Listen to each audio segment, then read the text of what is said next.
우리 말씀 보겠습니다.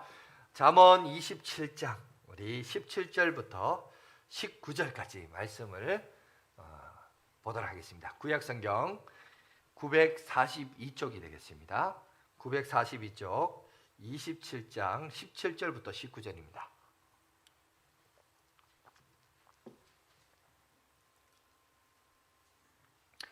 찾으셨으면 제가 봉독해 드리도록 하겠습니다. 철을 날카롭게 하는 것 같이 사람이 그 친구의 얼굴을 빛나게 하느니라.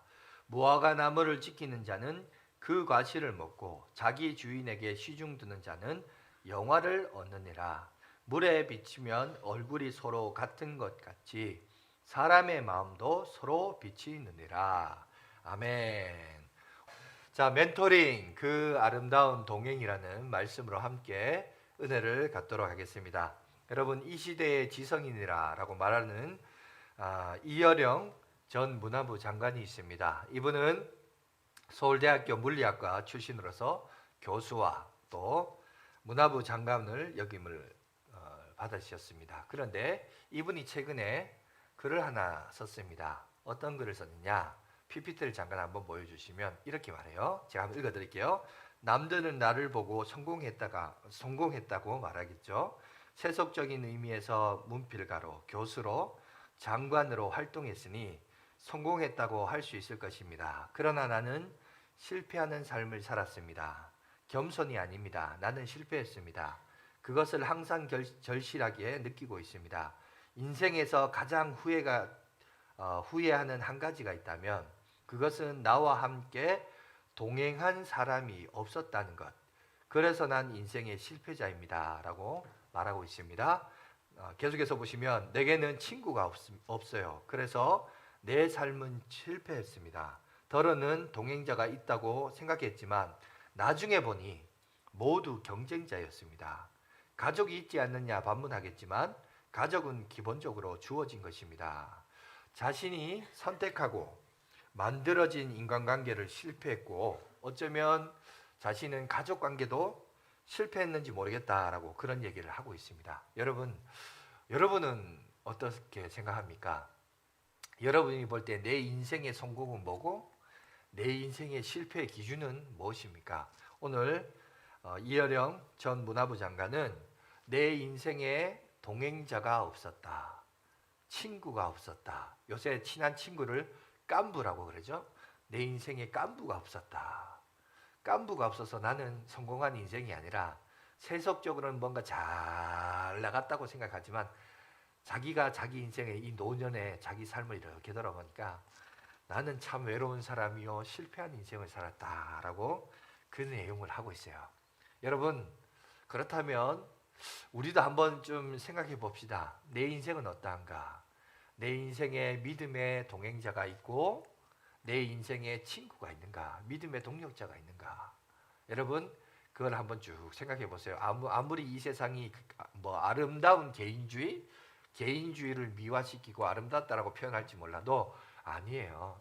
인간은 누군가를 의지해야 되는 존재인데 여러분, 이 전 문화부 장관도 이렇게 고백하며 얘기합니다.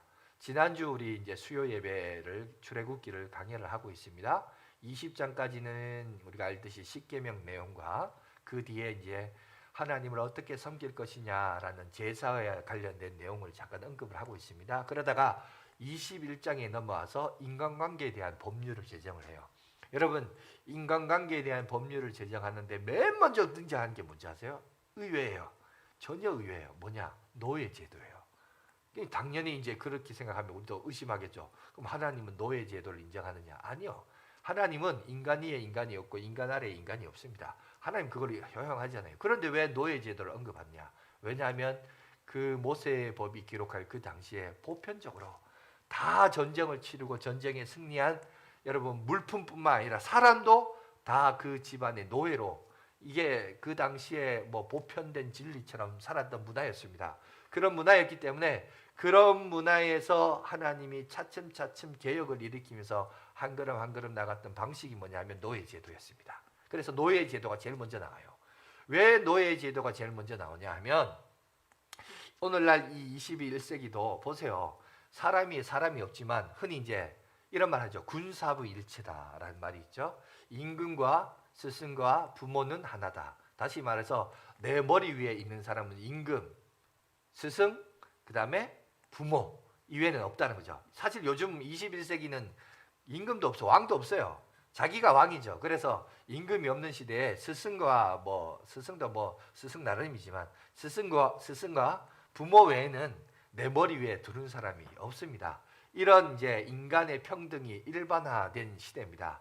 하지만 모세가 법이 기록된 당시에는 노예 제도가 일반화됐어요. 그래서 그 당시에는 노예를 하나님이 허락해서 한 말이 아니라 거기도 혁명적인 메시지를 던집니다. 뭐냐? 한 번 노예는 영원한 노예거든요. 자식을 낳아도 그 노예는 노예입니다. 아버지가 노예면 그 자식도 노예입니다. 그런데 문제는 뭐냐? 하나님이 어떻게 개혁을 하냐면 6년 동안은 노예로 살아라. 그러나 7년 되면 자유인으로 풀어줘라. 여러분 이게 우리가 볼 때는 그게 뭐 대단하지만 아니에요. 그 당시는 그 메시지가 어마어마한 혁명적인 메시지입니다.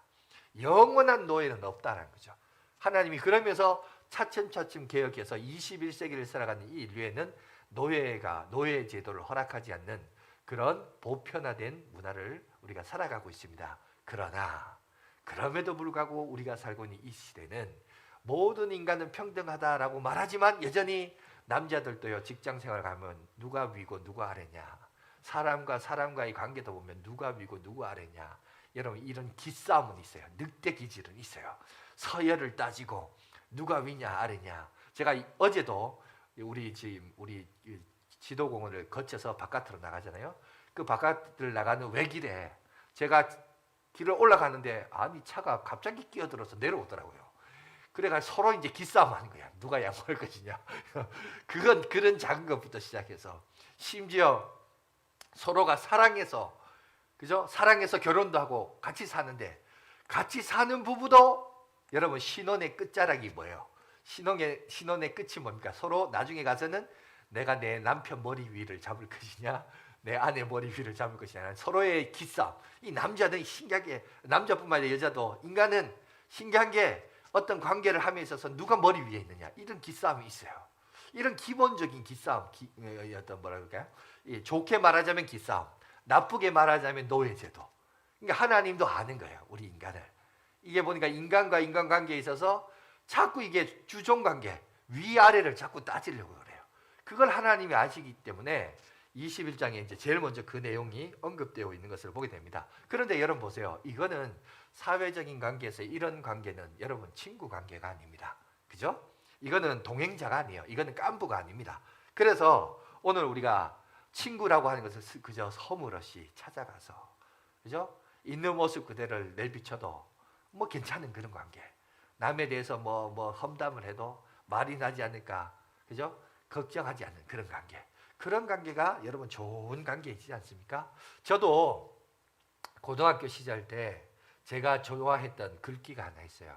뭐냐면 제가 한번 소개해 드릴게요. 유한진의 질환지교를 꿈꾸며라는 이 글입니다. 제가 참 고등학교 때 좋아해서 친구들에게 편지 쓰거나 글을 쓸 때 그때 당시만 해도 제가 고등학교 때 편지를 크리스마스 되면 이제 손편지를 쓰고 뭐 이렇게 했습니다. 그때 이제 저 글을 많이 인용을 했는데 제가 한번 읽어드리겠습니다. 저녁을 먹고 나면 허물없이 찾아가 차 한 잔을 마시고 싶다고 말할 수 있는 친구가 있었으면 좋겠다. 입은 옷을 갈아입지 않고 김치 냄새가 좀 나더라도 흉보지 않을 친구가 우리 집 가까이에 있었으면 좋겠다. 비 오는 오후나 눈 내리는 밤에도 고무신을 끌고 찾아가도 좋을 친구. 밤늦도록 공허한 마음도 마음 놓고 보일 수 있고 악의 없이 남의 얘기를 주고받고 나서도 말이 날까 걱정되지 않는 친구가. 사람이 자기 아내나 남편, 형제나 제자식하고만 사랑을 나눈다면 어찌 행복할 수 있으랴. 영원히 없을수록 영혼을 꿈꾸도록 서로 돕는 진실한 친구가 필요하리라. 그가 여성이어도 좋고 남성이어도 좋다. 나보다 나이가 많아도 좋고 동갑이거나 적어도 좋다. 다만 그 인품은 맑은 강물처럼 조용하고 은근하며 깊고 신선하며 친구와 인생을 소중히 여길 만큼 성숙한 사람이면 된다. 그는 반드시 잘생길 필요도 없고 수수하나 멋을 알고 중후한 몸가짐을 할 수 있으면 된다. 때로 약간의 변덕과 신경질을 부려도 그것을 애교로 통할 수 있는 정도면 괜찮고, 나의 변덕과 괜한 흥분에도 적절히 맞장구 쳐주고 나서 얼마의 시간을 흘러 내가 평온해지거든 부드럽고 세련된 표현으로 충고를 아끼지 않으면 된다. 여러분, 이 글을 이렇게 읽으면 어떻습니까? 참 글이라고 하는 것이 참 감사한 게 읽을 때마다 마음이 따뜻해지고, 그죠? 훈훈해지고 푸근해지는 그런 느낌을 받을 때가 있습니다. 제가 참 저 글들을 고등학교 때 처음 접었는데 참 하여튼 소소한 문학 소년으로서 그런 시절을 보냈던 그런 추억들도 있더라고요. 지금 벌써 제 아들이 고등학생인데 하여튼 그런 시절, 하여튼 세월이 많이 흘렀습니다. 그런데 저 글처럼 내가 살았는가, 또 내 주변에 저런 친구가 있는가, 이렇게 돌아보면 이어령 전 문화부 장관처럼 저도 많이 후회되고, 정말 좋은 관계, 인간관계가 얼마나 참 중요한가라는 것을 경험할 때가 많은 것 같아요. 여러분, 인생을 살아가는 데 있어서 정말 그래요. 내 삶의 깐부, 친구, 동료, 이런 사람이 있다는 것은 정말 행복한 겁니다. 여러분, 그런데 이 얘기를 제가 왜 하느냐, 신앙생활도 마찬가지라는 거예요. 신앙생활도 나 혼자 열심으로 막 헌금 많이 내고 교회 출석 잘하고 그런다고 신앙생활 잘하는 거 아닙니다. 성경은 절대 그렇게 얘기하잖아요. 여러분, 정확하게 보세요. 성경은 그렇게 말한 적도 없고, 물론 잘못된 목회자가 그런 어떤 잘못된 방향성을 제시했기 때문에 그렇게 얘기하지, 여러분, 성경을 원리 원칙대로 보시면 하나님은 뭐냐면 반드시 믿음의 삶을 살아갈 때 그 믿음의 삶에 동행자가 있는 것이 얼마나 복인가, 은혜인가, 이걸 오늘 우리 가운데 얘기하고 있습니다. 여러분, 이번 주에 제가 이제 철로역정도 늘 매주마다 광고를 하고 있습니다만은 영상 제작을 하나 했습니다. 이번 주 하면서 거기에도 이제 내용이 나와요. 갈라디아서 보면 사도 바울과 게바, 이제 베드로죠. 베드로는 누굽니까? 예수님의 수제자였습니다. 제자 중에 제자였어요. 로마 카톨릭에서는 첫 번째 세운 그 교회를 성 베드로 성당이라고 해요. 예수님의 수제자의 이름을 따라서 여러분 베드로 성당이다라고 얘기합니다. 그거를 가톨릭의 본부로 삼고 있어요. 여러분, 그렇게 말할 정도로 베드로의 명성과 위치는 수준이 높아요. 그런데 그 갈라디아서를 보면 베드로가 실수를 해요. 게바가 실수합니다. 어떤 실수를 하느냐, 복음을 들고 복음을 전하면서 이방 사람들에게도 복음이 전해져요. 여러분, 그가 꿈도 꾸고 그런 체험도 했잖아요. 하나님이 직접 계시도 해주셨잖아요. 그러면 복음이 유대인의 문화보다 훨씬 크다는 사실을 알아야 되는데, 유대 민족이 가지고 있는 잘못된 문화 쪽에 하나가 뭐냐면, 유대인은 이방인들과 대화해도 안 되고 한 상에 앉아서 밥도 먹으면 안 된다. 이게 유대인들이 가지고 있던 그 민족 우월주의 사상이 있었어요. 그런데 베드로가 평소에는 그걸 잘하다가, 아니 예루살렘에서 온 유대인들이 최근에 이 갈라디아를 방문한다, 그런 얘기를 들었던 것 같아요. 그러자 그때부터 외식합니다. 갑자기 대화하다가 대화를 안 해요. 같이 밥도 먹다 밥도 안 먹어요. 이러면 그 소문이 들려요. 그러면서 그 말이 어디까지 들리냐, 사도 바울의 귀까지 들려요. 그러면서 사도 바울이 그것을 책망합니다. 여러분, 예수님의 수제자도 이렇게 실수를 해요. 그죠? 이게 유대인들의 문화보다, 간습보다 복음이 더 커야 되는데, 여러분, 베드로에게서는 복음보다는 유대의 간섭이 더 컸던 것 같아요. 이런 실수를 해요. 왜? 유대인들의 그 간섭에 자기도 유대인인지라. 그래서 그게 이제 두려웠던 거죠. 유대인들이 나를 어떻게 평가할까, 어떻게 해석할까. 그게 두려워서 그 두려움으로 잘못된 행동을. 그래서 여러분, 베드로의 인생을 성경에서 이렇게 보면 이 베드로의 두려움 때문에 그가 믿음 생활하는데 엄청난 올무가 많아요. 그게 이제 성경에 여러 가지 이제 증명되어지는데, 예수님이 잡히시던 그날 밤에도, 그죠? 예수님을 모른다고. 여러분, 우리는 한국 교회는 건물 위에 십자가를 달면 압니다. 저기가 교회구나라고 알죠? 유럽에는 물론 십자가가 달려 있기도 하지만 대체적으로 저기가 교회인지를 뭘 보고 하냐면 지붕 위에 닭을 올려놓습니다. 닭을 왜 올려놓느냐? 왜냐하면 예수님을 3번 부인할 때 무슨 일이 일어났죠? 닭이 3번 울었다 그랬죠. 그러니까 닭 울기 전에 3번 예수님을 부인했다라고, 그죠? 나오죠. 그래서 교회를 그 머리 위에, 지붕 위에 닭을 이렇게 올려놓습니다. 참 독특하죠. 근데 여러분 보세요. 베드로가 이제 그런 실수를 해요. 왜? 두려워서, 자기 살려고, 목숨이 잃을까봐 두려워서 그런 실수를 합니다. 이런 비슷한 예가 또 하나 있어요. 뭐냐면 예수님이 물 위를 걸어서 자기들에게 오는데 그걸 보고 신기해서 자기도 걷고 싶은 거예요. 거기까지 좋아요. 그래서 예수님께 부탁합니다. 나도 그 물 위를 걷게 하소서. 걸어가는데 처음에는 몇 번 걸어갑니다. 걸어갔는데 뭐라 하죠? 성경에 보니까 바람과 파도에 무서워서. 그래서 거기 보면 자, 바람과 파도가 무서워서 그래서 베드로가 빠져듭니다. 빠져들 때 예수님이 급히 그를 건지시면서 하시는 말씀이 나와 있죠. 마태복음에 있는 말씀 잠깐 한번 보여주시겠어요? 14장 31절.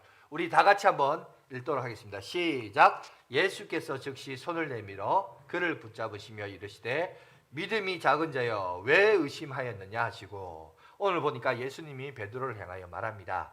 두려움에 떨고 있는 베드로를 향하여 믿음이 작은 자여. 그죠? 베드로는 믿음이 작은 자였어요.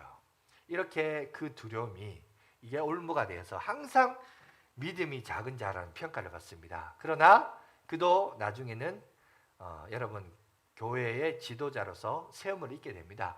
그런데 그렇게 세움을 입게 되는 과정 속에 예수님의 지적도 있었지만, 여러분 보십시오. 갈라디아서를 보니까 사도 바울이 게바를, 베드로를 책망하고 지적하면서 그가 다시 한번 말씀 위에 바로 서기를, 유대 전통과 문화보다 복음이 더 확실하고 우월하다, 이 사실을 다시 한번 바울을 통하여 여러분 교훈을 받고 지도함을 받아서 여러분 베드로가 되는 여러분 그런 놀라운 은혜를 우리가 보게 됩니다. 마찬가지입니다. 믿음 생활을 하면서 오늘 저와 여러분도 마찬가지예요. 여러분들도 단순히 믿음이 작은 자요, 믿음이 작은 자로 여러분 잊지 마시고 믿음이 큰 자가 되시기를 주의 이름으로 축원합니다. 그래서 믿음이 큰 자가 되어야 되는데, 그러면 믿음이 큰 사람 되려면 어떻게 해야 될까요? 11조 열심히 내고 헌금 생활 잘하고 남다른 헌신하고 막 그죠? 아프리카 가가지고 섬기고 막 이렇게 하면 될까요? 그럼 믿음이 큰 사람 됩니까? 그거는 잘못 제시된 메시지입니다. 성경은 절대로 그렇게 해서 네가 믿음이 크다라고 얘기하지 않아요. 믿음이 큰다는 말은 어떻게 해서 크게 될 수 있느냐? 그것은 오늘 성경 본문에서 우리에게 얘기해요. 우리에게 믿음이 클 수 있는 방법을 우리 가운데 제시하고 있습니다. 그 원리를 오늘 우리가 살펴봤으면 좋겠는데, 먼저 보세요. 17절에 이렇게 시작합니다. 철이 철을 날카롭게 하는 것 같이.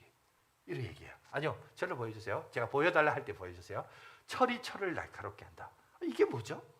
철이 철을 어떻게 날카롭게 하죠? 여러분, 철이 철을 날카롭게 하는 과정에 두 가지 장면이 떠오릅니다. 첫 번째, 불에 확 철을 달궈가지고 시뻘건 불을 여러분 대장장이가 꺼내가지고 망치로 그 달구어진 불을 때립니다.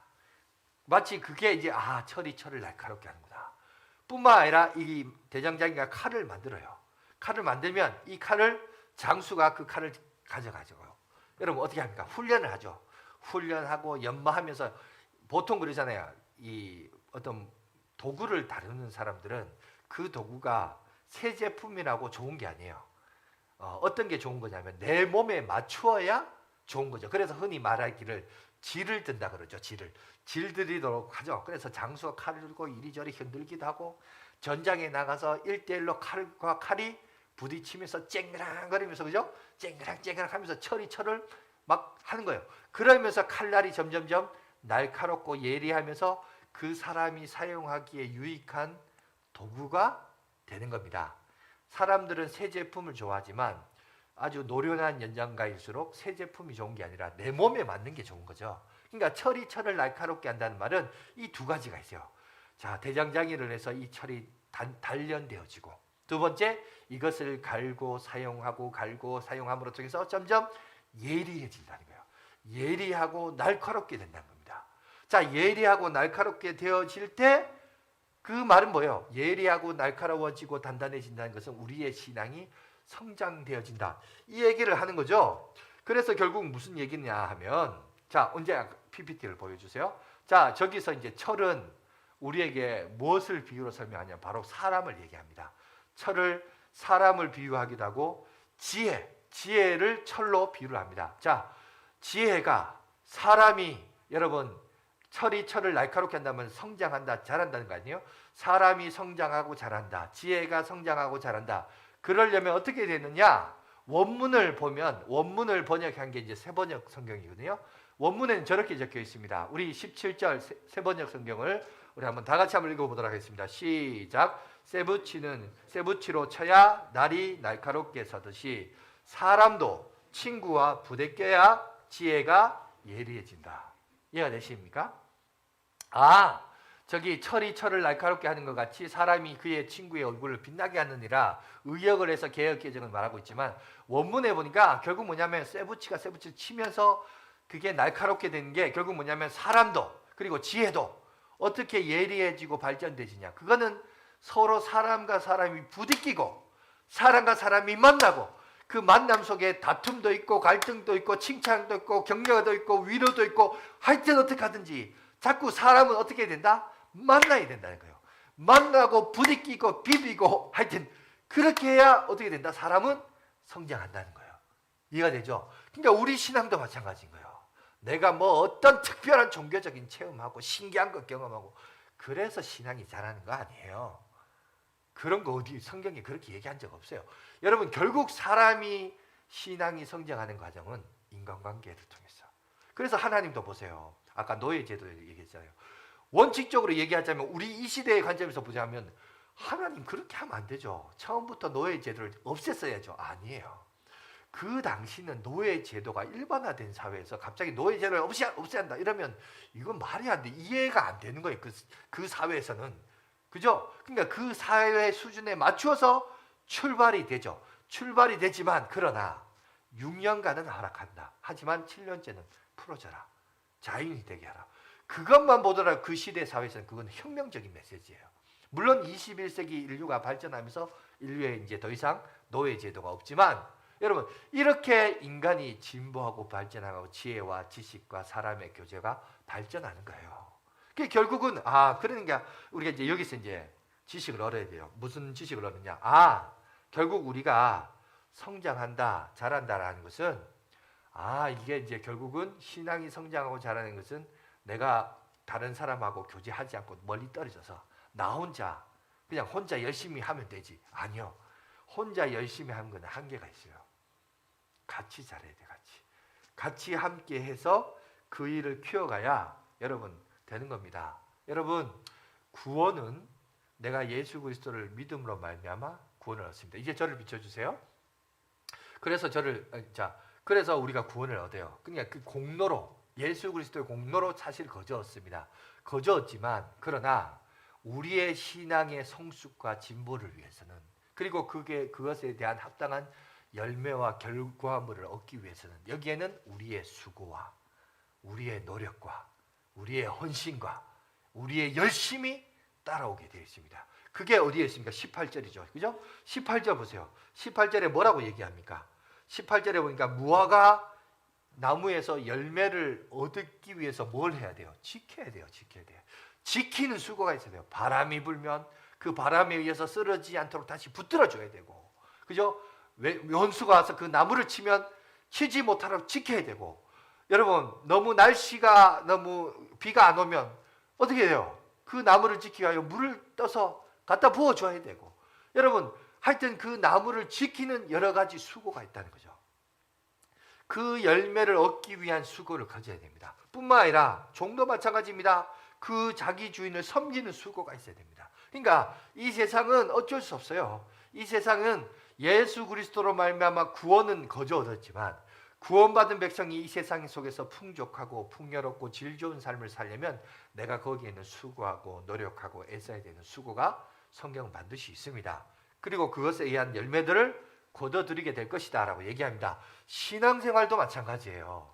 신앙생활도 내가 수고하고 애써야 돼요. 철이 철을 날카롭게 해야 돼요. 철이 철을 날카롭게 한다는 말은 사람과 사람과의 관계를 통해서 내가 날카로워지고 예리해진다, 발전해진다라는 사실인데, 그런데 이제 우리가 자꾸 착각하죠. 어떤 착각을 하냐면 굳이 내가 저렇게까지 해야 되냐. 웬만하면 좋은 게 좋은 거라고 그냥 유유자적하면서 그냥 칼이 좀 무리더라도 그냥 대충 살면 안 되냐라는 그런 유혹을 받을 때가 있거든요. 그런데 아닙니다. 여러분, 결국 내 신앙을 성장하는 데 있어서 정말 중요한 것은 뭐냐면 사람과의 관계를 통해서 우리의 신앙이 성장한다는 거예요. 참 신기한 거는 사람과의 관계 속에서 우리가 신앙이 성장해요. 예수 잘 믿고 성경 잘 읽으면 신앙 성장한다. 여러분, 그것도 하나의 동기가 되지만 더 분명한 사실은 사람은 사람과의 관계를 통해서 이 신앙이 성장하고 부대끼고 의지하고 그 속에서 갈등과 다툼도 있겠지만 위로와 격려를 통해서 우리가 여러분 이 모든 것들을 통해서 우리의 신앙이 성장하고 자라나는 겁니다. 그래서 오늘 우리 잠언에 있는 말씀, 오늘 본문에서 3개의 포인트가 있어요. 말하고자 하는 핵심의 3가지가 있습니다. 첫 번째 뭐냐? 두 사람이 주의 이름 안에서 서로 만나면 언제나 하나님의 복이 임한다는 사실이에요. 그걸 오늘 우리에게 얘기하고 있습니다. 내 자신의 이름으로 어디 맛집 가려고 아니면 어디 뭡니까 어디 재미난 거 영화 보러 가려고 그러려고 모이는 게 아니라 정말 주 예수 그리스도 이름으로 모이면 주의 이름으로 모이면 거기에는 하나님이 함께 하시고 축복해 주실 것을 말씀하고 있습니다. 마태복음 18장 20절을 잠깐 보여주십시오. 거기 보면 이런 말씀이 있습니다. 두세 사람이 내 이름으로 모인 곳에는 나도 그들 중에 있느니라. 오늘 주님이 분명히 말씀하십니다. 주의 이름으로 모인 자에게 내가 그들과 함께 하겠다. 그리고 그들 주님이 함께 한다는 말이 뭐예요? 임마누엘이죠. 예수 믿는 사람의 가장 큰 복 중의 복은 바로 임마누엘의 복이요. 예수님이 나와 함께 하시는 복입니다. 그죠? 그 하나님의 복을 누리며 살아가는 저와 여러분들이 되시길 간절히 바라겠습니다. 뿐만 아니라 말라기를 보면 말라기 3장 16절에 이렇게 소개되어 있습니다. 우리 한번 다 같이 한번 읽도록 하겠습니다. 시작. 그때 여호와를 경외하는 자들이 피차에 말하매 여호와께서 그것을 분명히 들으시고 여호와를 경외하는 자와 그 이름을 존중히 여기는 자를 위하여 여호와 앞에 있는 기념책에 기록하셨느니라. 오늘 여기 보니까 성도들이 교제 안에서 서로 교제하며 날카롭고 지혜를 쌓게 되면 우리의 대화를 들으시고 주님은 기뻐하실 뿐만 아니라 보니까 생명책에 기록책에 기록이 된다라고 오늘 성경은 우리 가운데 분명하게 말씀하고 있습니다. 자, 그래서 오늘 이 논리를 통해서 알 수 있는 게 뭐죠? 비록 우리가 코로나19로 인해서 만남과 교제가 제한되어 있어요. 말처럼 쉽게 잘 만날 수 없습니다. 그러나 오늘 성경에서 보니까 결국 사람이 성장하고 자라는 것은 왜 성장하고 자랐냐? 그 원리가 보니까 만남과 나눔을 통해 결국 사람이 성장하는 거구나. 이걸 오늘 우리 가운데 보여주고 있다는 거죠. 여러분, 사람은 가끔 혼자 있을 때가 필요할 때가 있습니다. 그런데 늘 혼자 있는다? 여러분, 그거는 위험한 거예요. 여러분, 그거는 여러분 신앙 성장에 그렇게 도움이 되지 않습니다. 여러분, 하나님하고 나하고만 잘하면 되지. 아니요. 그건 여러분 반쪽만 믿는 신앙이에요. 온전한 신앙이 되려면 같이 잘해야 돼요. 여러분, 세상 지혜도 그렇습니다. 전에도 제가 예를 들어서 설명했는데 여러분, 한자의 사람인 자도 사람이 두 사람 있는데 이렇게 서 있는 게 사람인이 아니고 서로 이 사람이 서로를 이렇게 기대고 있을 때 기대고 비비고 이렇게 있을 때 그 사람이 온전한 사람이 된 거예요. 사람은 자고로 그렇게 서로 기대해야 됩니다. 여러분, 이거는 세상 지혜고 창조적인 성경에서 말하는 지혜를 보시면 하나님의 창조 사역에서 보세요. 하나님이 모든 것을 만드실 때 보시기에 좋았더라. 하나님이 보시기에 참 좋았더라. 하나님은 모든 창조물을 보면서 보시기에 좋았다라고 하지만 유일하게 좋지 않았던 것이 창조시대에 있었습니다. 그게 뭔지 아세요? 아담이 홀로 독처하는 것을 보고 사람이 독처하는 것이 좋지 못하다. 그래서 하와를 지었다 그랬죠. 여러분, 그런데 거기 보면 하나님이 뭐라고 얘기했냐면 그 아담을 지을 때 그리고 그 하와를 지을 때 사람이 독처하는 것이 좋지 못하니 우리의 모양과 우리의 형상대로 사람을 만들자라고 그랬어요. 자, 하나님이 자기 자신을 뭐라고 소개했냐면 우리라는 복수를 썼어요. 왜죠? 성부, 성자, 성령, 그분은 삼위라는 것은 인격을 말하는데 세 인격이 일체 하나 된다는 거예요. 여러분 부부는 이위일체입니다. 그죠? 두 개의 인격이 한 몸을 이루는 게 부부입니다. 교회는 다위일체예요. 여러 인격이 예수 그리스도로 하나가 되는 게 교회예요. 그러니까 보세요. 하나님이 뭘 얘기했냐? 우리의 모양과 우리의 모습대로. 하나님도 어떤 신이냐? 관계의 신이에요. 자, 성경을 보면 하나님은 어떤 신이냐? 하나님은 관계적인 존재예요. 관계의 신입니다. 관계적인 존재요, 관계적인 신으로서 그와 똑같이 우리 인간도 관계적인 존재로 만들자, 이 얘기를 한 거예요. 그러니 우리가 성장하고 자라는데 반드시 뭐가 필요하다? 관계가 필요하다는 거예요. 관계 없이 혼자 하나님하고 나와의 관계만 통해서 하겠다? 여러분 그러면 그 사람 괴물돼요. 종교 중독이라고 그러죠. 그것도 병이에요. 종교 중독에 빠져서 삐뚤어집니다. 종교 중독에 빠지지 않으면 이따가 세 번째 원리를 보면 알 수 있는데, 그래서 그렇게 되면 안 되는 거예요. 그건 잘못 제시된, 그거는 아닙니다. 그래서 여러분 그거는 진정한 해결 방법이 아닙니다. 물론 이제 보세요. 그래서 사람은 기본적으로 교제를 하기 위하여 지음을 받은 존재이기 때문에 교제를 원해요. 아닌데요. 몇몇 내 아는 사람 중에 교제를 피하는 사람은 왜 피하냐면 과거의 그 교제 때문에 상처받은 경험이 있어서 피하는 거지. 그죠? 아픔의 경험이 있어서 피하는 거지. 사람은 기본적으로 사람을 기대게 되어 있고 의지하게 되어 있고 교제하도록 원래 그렇게 지음을 받은 거예요. 여러분. 그죠? 그렇게 지음받은 존재이기 때문에 본질적으로 사람은 사람을 기댈 수밖에 없어요. 그거를 거절하면 안 돼요. 그래서 여러분 혼자 하나님하고 신앙생활 하는 게 아닙니다. 그거는 진정한 솔루션이 될 수 없어요. 진정한 솔루션은 사람이 사람을 만나고 비비고 기대고 의지하고 나누고 그 속에서 비록 갈등과 다툼과 싸움도 있지만 그러나 결국 사람은 사람을 기대고 의지해야 돼요. 그래야 그 속에서 신앙이 성장하게 되어 있습니다. 그러니까 아무쪼록 내 신앙의 성장을 위해서라도 그래서 사람이 사람을 기대야 돼요. 비비는 존재가 되어야 된다는 사실입니다. 그래야 철이 철을 날카롭게 하듯이 사람이 지혜가 더 발전하려면 그 방법밖에 없다. 두 번째 원리는 그러려면 좋은 친구가 있기를 내가 원하죠. 그런데 내가 좋은 친구가 있었으면 좋겠다라고 원하지 말고 요한진의 질환지교를 꿈꾸면서 노래만 부르지 말고 사실은 내가 먼저 좋은 친구가 되면 됩니다. 믿습니까? 그죠? 성도는 그렇게 사는 것이 바로 성도입니다. 그래서 자꾸 뭔가 누군가의 머리 위에 군림하려고 하지 마시고 내가 낮아져서 그 사람에게 다가가고 섬기고자 하는 그런 모습이 참 중요해요. 그래서 여러분 세상 사람들도 그런 얘기하는데 하버드 대학교 케네디 스쿨 교수이자 리더십의 대가였던 바바라 킬러먼이라는 사람이 있는데 이 사람이 펠로우십이라는 책을 썼습니다. 그 책을 썼는데 이 사람이 뭐라고 얘기했냐면 이런 말을 합니다. 좋은 리더, 좋은 위대한 리더자가 되려면 먼저 선행되어야 될 것이다. 그것은 뭐냐? 좋은 팔로우가 되어야 된다. 리더 되기 전에 좋은 여러분 부하가 되어야 잘 따라가는 사람이 되어야 나중에 좋은 리더가 될 수 있다라고 얘기해요. 그러면서 그 책에 이렇게 얘기합니다. 당신은 어떤 유형의 사람인지 한번 파악해보라 그래요. 그러면서 어떤 유형의 사람인가? 그러면서 질문을 던진데 저 PPT에 나와 있는 질문입니다. 혼자서만 일 잘하는 사람입니까? 아니면 함께해도 일 잘하는 사람입니까? 그러니까 혼자 일 잘하냐? 같이 일 잘하냐? 당신의 유형을 한번 보라는 거야. 그런데 이 말의 의의는 뭡니까? 결국은 혼자 일하지 말고 뭐라는 거예요? 같이 일 잘하는 거예요. 우리나라 속담에도 있잖아요. 백지장도 뭐 하면 낫다? 맞들면 낫다. 그죠? 그럴 정도로 아무리 쉬운 일도 같이 하면 더 능률이 오르고 효과가 있다는 거죠.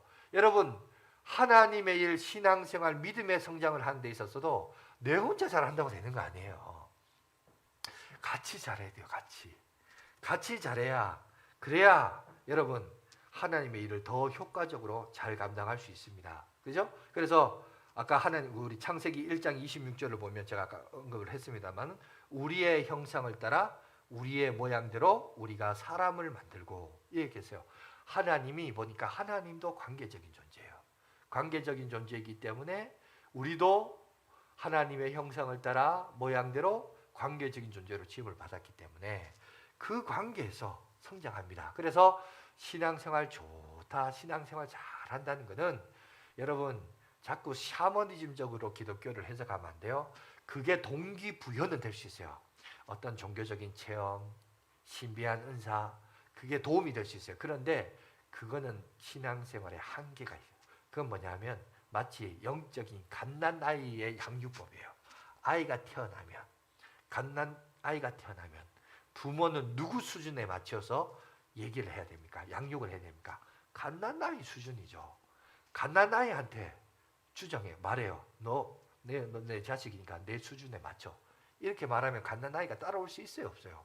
못 따라가죠. 갓난아이는 갓난아이대로 맞춰줘야 되죠. 하나님이 여러분에게 신기한 거 보여주면 그거를 그거 마치 그게 하나님이 다인 것처럼 여러분 그거 착각하면 안 돼요. 마치 아까 그 노예 제도하고 같아요. 그 시대가 워낙 보편적으로 노예 제도가 보편적이다 보니 하나님이 그 수준에 맞춰서 노예 제도의 수준에 맞춰서 얘기하지만 나름은 메시지가 있죠. 6년은 해라. 하지만 7년째는 자유인으로 풀어줘라. 그러나 요즘 이 시대 21세기에서 그걸 얘기했다가는 쇠고랑 찹니다. 사람. 그죠? 사람을 노예로 부렸다가는 쇠고랑 차요.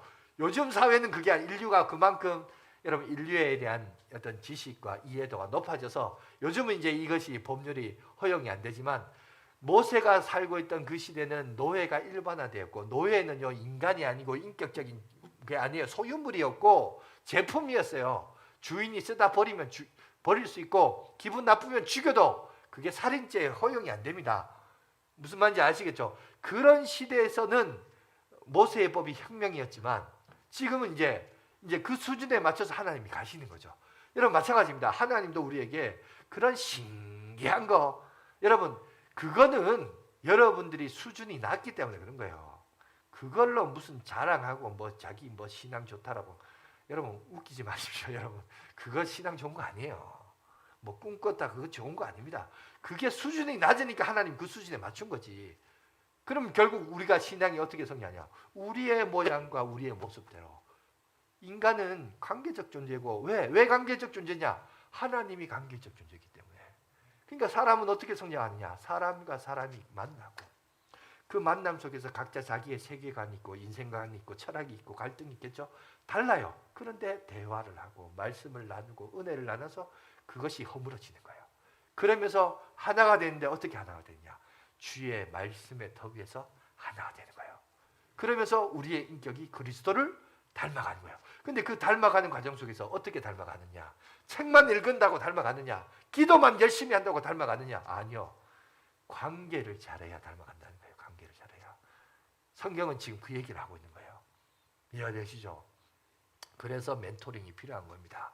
제가 왜 멘토링을 하냐? 우리가 교인들끼리 왜 교제하느냐? 귀찮아 죽겠는데 나만 예수 잘 믿고 교회 헌금 잘 내고 믿음 생활만 잘하면 되지 뭘 목사님이 자꾸 그런 걸 하냐고. 코로나 시기에 사람 만나지 말라고 하는데 아니요.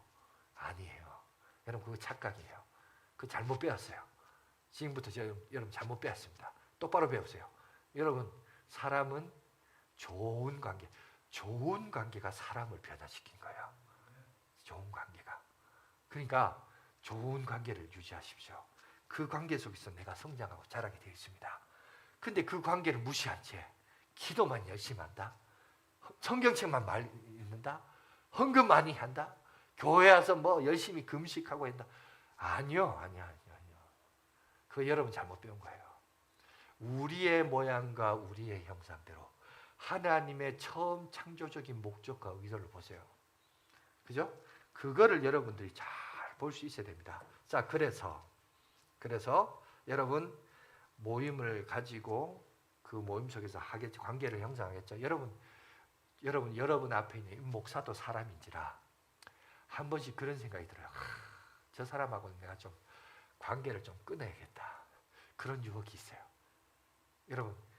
여러분들도 그런 생각 안 드세요? 인간관계를 하다 보면 저 사람하고는 좀 멀리 해야지. 그런 게 있습니다. 그런데 그게 좋은 방법은 아닙니다. 그죠? 그거는 뭐 결국 뭐 그런 것도 있어요. 물론 포기도 어떨 때는 은혜 중에 은혜입니다. 어제 이제 우리 새벽 기도했는데 이스라엘 백성들이 베냐민 지파를 치기 위하여 나왔는데 3번 전쟁을 치릅니다. 근데 2번 전쟁은 져요. 2번 전쟁을 지면서 하나님 앞에 이 전쟁을 하리까 말리까. 그 전에는 다 결정지어요. 자기가 결정짓고 그 사사기 말씀인데 사사기가 뭐냐면 이스라엘의 왕이 없으므로 자기 소견에 옳은 대로 행하였더라. 그러니까 자기 소견에 윤리 도덕적으로 이게 맞다. 그래서 11지파가 모여서 한 지파를 치는데 그것이 정당성이 있고 당위성이 있기 때문에 이 전쟁은 마땅히 치러야 할 전쟁이라고 해서 전쟁을 치르지만 정작 하나님은 그 전쟁에서 이기게 허락하지 않아요. 그러니까 2번 지니까 이스라엘 백성들도 그제서야 기도하는데 무슨 기도를 하냐. 이 전쟁을 해도 되는지 안 해도 되는지에 대한 여러분 기도를 해요. 그전에는 마땅히 당연히 기도해야 마땅히 전쟁을 치러야 되고 하나님은 우리 이 당위와 이 정당성 앞에 따라만 오세요. 뒤에 설거지나 좀 해주세요. 이런 식으로 주장을 하니 하나님이 그 전쟁을 지게 하셨죠. 나중에 그들이 포기하니까 하나님이 이제 그제서야 그 전쟁에 올라가라. 내가 너희에게 승리를 주겠다. 그래서 진정한 인생의 왕은 누구냐? 하나님이 왕이죠. 하나님이 왕이신 그런 시대인데 문제는 그래서 제가 내년부터 사사기 본문을 할까 이런 생각을 해요. 왜냐하면 지금 우리가 살고 있는 이 시대가 왕이 없는 시대예요. 이스라엘의 왕이 없어요. 여러분 사사기 시대에 왕정 정치가 아니죠. 사사가 다스린 시대인데 왜 왕정 정치를 안 세웠냐면 이스라엘의 왕이 없어서가 아니라 이스라엘의 왕이 있었습니다. 왕이 누구예요? 하나님. 여호와 하나님이 왕인데 사람들이 자기가 왕인 거예요. 21세기도 보세요. 왕이 없어요. 자기 소견에 옳은 대로만 해요. 그러니까 다 어떤 현상에 대해서 다 각자 자기 관점에서만 해석해요. 그리고 자기 주장이 맞다라고 말해요. 서로 다 베냐민 지파는 베냐민 지파대로 맞다라고 말하고 나는 기브아 사람 편을 들겠다. 같이 동고동락하는 이 사람 편을 들겠다라고 말하고 반대 11지파는 아니다. 그들이 잘못했기 때문에 잘못을 지적하고 있습니다. 그죠? 그런데 그 동기가 뭐였죠? 레위가 뭐냐면 요즘 말하자면 목회자를 말하는데 목회자가 첩이 윤관을 담아요. 여러분 목회자가 첩이 있다. 이것도 좀 이상하죠. 그러니까 그 뭐냐면 그 당시가 보통 요새도 보면 교회에 대한 욕을 많이 합니다. 교회가 그러면 되느냐, 목사가 그러면 되느냐, 장로가 그러면 되느냐 그런 뉴스가 나오더라고요. 심지어 최근에 뭐 그런 어떤 그런 관계를 한 영상이 막 나오기도 하고 막 하는데 여러분 그런데 중요한 건 뭐냐면 오늘날 세상은 그걸 바라보면서 교회가 저 따위라고 비방하지만 성경은 그런 얘기를 하는 이유는 뭐냐면 그 당시 시대상을 얘기해요. 그 당시 시대상이 얼마나 썩었느냐를 뭘로 표현하냐면 종교 지도자가 그런 짓을 저지르면 안 되는데도 불구하고 그런 짓을 저질렀다면은 심지어 종교 지도자도 저 따위인데 일반인들은 어떻게 했느냐. 그거를 비유적으로 설명할 때 그런 소개를 성경을 합니다. 그 말은 오늘날 이렇게 얘기하면 됩니다. 심지어 교회도 저 따위인데 세상은 어떻다는 거예요? 더 썩었다는 거죠. 그렇게 보면 돼요. 그러니까 오늘날 우리가 살고 있는 이 세상이 얼마나 관계가 무너지고 왕이 없는 시절에 각자 자기 소견에 옳은 대로 자기 유익한 대로 해석하는 이런 시대를 살아가고 있어요. 이런 시대에 우리가 분별력을 가져야 돼요. 분별력을 가지는데 중요한 것은 좋은 믿음의 동력자가 있어야 된다는 거예요. 그래서 3번째 원리가 뭐냐? 여러분 사람이 자기 얼굴 보기 어려운 것처럼 그래서 거울이 필요하죠. 그죠? 옛날에는 우리처럼 이런 눈에 보이는 거울이 없어서 사람들이 거울을 대용으로 한 게 뭡니까? 19절에 뭐라고 해요? 물에 비치면 얼굴이 서로 같은 것 같이 사람의 마음도 서로 비치느니라. 결국 여기서 뭐를 말하냐면 내 마음을 보는 거울이 필요하다는 거예요. 내 마음을 보는 거울이 어디서 볼 수 있느냐? 자, 세상은 사물의 물을 통해서 내 얼굴을만 봐요. 자, 오늘날 21세기는 이런 거울을 통해서 핸드폰을 통해서 내 모습을 봅니다. 그런데 보이는 것은 내 얼굴만 보여요. 그런데 내 마음의 거울, 내 마음은 보여요, 안 보여요? 눈으로 안 보여요. 그러면 이 마음의 거울을 보려면 어떻게 되냐? 사람을 봐야 되는 거예요. 친구를 통해서 내 마음을 볼 수 있다라고요. 그러니까 사람이 그래서 좋은 거예요. 자꾸. 그러니까 나를 객관화할 수 있는 제일 좋은 방법은 나와 믿음 생활하고 있는 다른 동력자들을 보면 되는 겁니다. 그 사람들이 나를 대할 때 확 하고 밝고 얼굴이 이게 보면 아, 내가 참 저 사람과 좋은 관계를 맺고 있으며 뭐가 있구나. 근데 나를 볼 때 얼굴이 막 성질을 내서 화나 있어요. 그러면 뭔가 내가 잘못했든지 뭔가 내가 그 사람과의 관계가 불편하구나. 이게 아는 거죠. 그죠? 그리고 여러분 내가 은연중에 했던 모든 말들이 그 친구가 들으면서 자연스럽게 그것이 반영되고 보여지게 되어 있습니다. 그러니까 내 모습을, 나의 실체를, 내 마음을 실제로 볼 수 있는 가장 좋은 방법은 내 옆에 친구가 있어야 돼요. 내 옆에 친구가 있어서 나를 객관화할 수 있어야 돼요. 그래야 내가 온전한 사람이 될 수 있습니다. 여러분 저도 이제 나이 50을 향해 가고 있습니다. 50년의 세월을 이렇게 살다 보니까 어느덧 사람을 대하는 태도가 많이 바뀌어졌어요. 그러니까 어떤 사람을 만날 때 제일 먼저 보는 게 가족이 누구고 저 사람이 가까운 사람이 누구고 옛날에는 뭐 지금도 뭐 교역자를 뽑고 있습니다. 교역자를 뽑을 때 이력서, 학력이 뭐냐, 뭘 전공했냐 이걸 봐요. 근데 요새는 그런 거 안 봐요. 자기소개서를 많이 봐요. 그래서 그 사람의 인간관계와 대외관계와 가족과 친구가 뭔가 이걸 많이 봐요. 왜? 여러분 세상 사람도 말하죠. 유유상종이라고. 결국 그래요. 그 사람의 주변을 보면 그 사람을 알 수 있어요. 제일 간단합니다. 그죠? 사람이 사람을 아는 제일 좋은 방법은 그 사람 주변을 보면 자연스럽게 그 사람을 알 수 있어요. 그러니 결국 내 주변의 사람을 통해서 내 마음의 거울을 볼 수 있는 거예요. 그러니까 그걸 받아들일 줄 알아야 돼요. 그래서 그 속에서 나를 자꾸 바꾸고 나를 갱신시켜서 믿음의 사람으로 키워져 가야 돼요. 믿으십니까? 이게 정말 중요해요. 그러니까 우리가 하나님은 자 보세요. 자꾸 하나님하고 나와의 관계만 얘기하는데 하나님과의 나와의 관계도 중요해요. 그런데 항상 성경은 1계명부터 네 번째 계명은 하나님과 우리와의 관계를 언급하면서 나머지 6가지 계명, 5계명부터 10가지 계명은 인간과 인간관계를 얘기해요. 하나님은 너와 나와의 관계만 언급하지 않아요. 인간과 인간과의 관계가 더 많아요. 6가지가. 2개가 더 많아요. 10계명만 보더라도. 그게 대수롭지 않다? 아니요. 우리의 신앙과 관련이 있어요. 그게 믿음의 생활하는 데 있어서. 하나님의 백성이 살아가야 할 규율과 율법이 10계명 아닙니까? 그 10가지 계명 속에 인간과 인간관계가 우리의 신앙하고 아무런 관계가 없다? 아니요. 관계 있어요.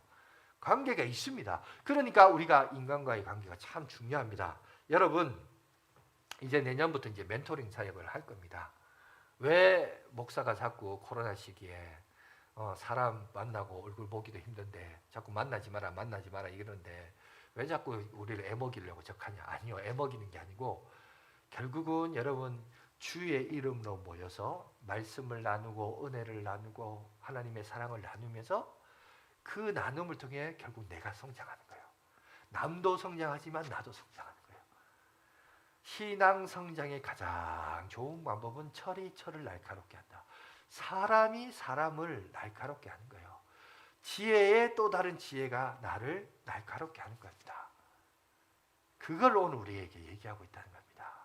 그런데 그 신앙의 성장을 위해서 사람 관계는 쏙 빼버리고 나와 하나님과의 관계만 잘하면 된다? 아니요. 그건 반쪽짜리 신앙입니다. 그건 외골수의 신앙이고 그거는 좀 더 깊이 들어가면 다 종교 중독자가 됩니다. 그건 하나님이 원하시는 모습이 아니에요. 그러니까 다시 한번 우리가 바로 세워야 됩니다. 이제 그래서 여러분 참 안타까운 거 이번 주도 저도 고민했어요. 지금 코로나 때문에 뭐 7,000명이다. 하루에 뭐 80명이 죽는다. 이런 내용을 하니까 이거 모임을 계속해야 되느냐. 집회나 이런 것들 공식적으로 하기가 많이 부담스럽습니다. 그런데 1대1은 괜찮잖아요. 오늘 요즘도 뭐 6명, 낮에 6명은 같이 모여서 식사도 된다면서요. 그러니까 1대1 관계에서는 사람 없는데 한적한 곳에 가서 좀 1시간씩 서로 이제 믿음의 교제를 좀 하십시오. 이것도 부담스럽다. 그러면 영상 통화를 통해서라도 계속해서 우리의 믿음의 진보를 향하여 나아가야 돼요. 나아가면서 내가 보지 못한 것을 제3자가 보는 그 눈을 보면서 아, 내가 오해의 소지가 있으면 오해는 풀면 되고, 그죠? 그래서 그런 말이 있습니다. 오해는 3번 생각하라. 내 입장에서 생각하고 상대방 입장에서 생각하고 하나님의 관점에서 생각해서 빼면 뭐가 된다? 이해가 된다라고 해요. 뭐 이제 수학 공식으로 그런 말이 나오던데 여러분 우스갯소리고 중요한 것은 그렇습니다. 결국 나와 너 우리를 통해서 하나님이 우리가 신앙이 성장하기를 원하십니다. 아무쪼록 이 신앙의 성장을 위해서 좋은 인간관계를 가지십시오. 이 좋은 인간관계가 여러분 사람을 살리고 믿음이 성장하고 나를 자라게 한다는 사실입니다. 이 멘토링의 사역에 많이 참여해 주시고 섬겨 주셔서 함께 믿음의 진보를 향하여 한 걸음 한 걸음 나가는 저와 여러분들이 되시길 간절히 바라겠습니다. 기도하겠습니다.